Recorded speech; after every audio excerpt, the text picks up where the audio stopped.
Today I wanted to show you how to make paint at home using common items found in your kitchen. I know you don't have all these fancy paints at home, so if you did want to get creative, today I'm going to show you how to make paint using flour, salt, and water. So, we're going to start with a bowl and measuring cups. You're going to need a 1 cup measure. We're going to use flour, all-purpose flour, salt, and water. First, we can measure our salt. You want to put in a cup, but if you don't have a cup, that's fine. It's equal parts. So mom and dad, you're going to use as much salt or flour as you can. This is about a 1/4 cup. Pour it in. You want to do the same amount of flour. 1/4 cup, scoop it, pour it in, and the same amount of water. There you go. Pour it in. Give it a stir.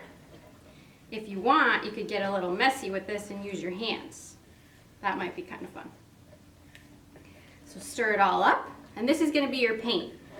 After you get it all stirred together, you can add different colors using food coloring, or you can use different scents. It could be a sensory experience. You could smell it.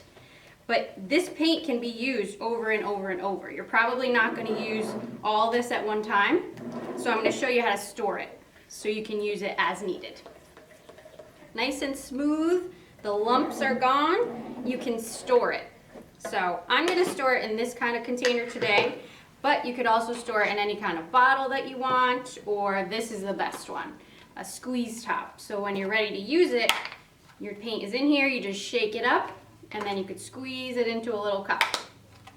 So you want to store it in here. We're going to dump it in as clean way as we can. That was pretty good. So you have your paint stored in there. You can just put the top on, nice airtight, and you can set it aside until you're ready to use it. If you need to use your paint, it's white, and you can turn it any color you want. That's why we store it in here. You mix it up a little bit. You could shake it. You just want everything to be mixed up, especially if you haven't used it in a while.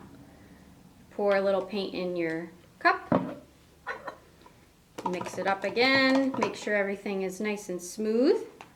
And today we're making red paint. So you'll drop your food coloring in. 2 drops, 3. However dark you would like it is how many drops you'll put in. So this is a nice bright color. You put a few drops in. If you only put 1 drop, it would be nice and light pink. So however dark you want to make it is however many drops you're going to put in. Extra dark, extra drops.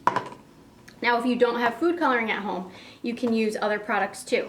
You can use a Jello mix. That would turn it blue if you have blue Jello.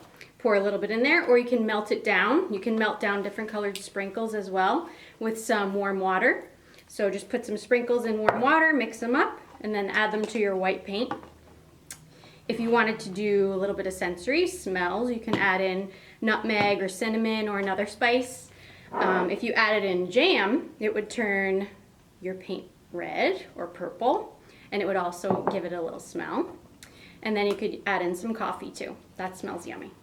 So don't forget, if you use this kind of bottle, you could make different colored paints and store them like this, and then just squirt them out whenever you want to use them. I hope this was helpful and you guys can have fun at home using your different colored paints and have a great time with it.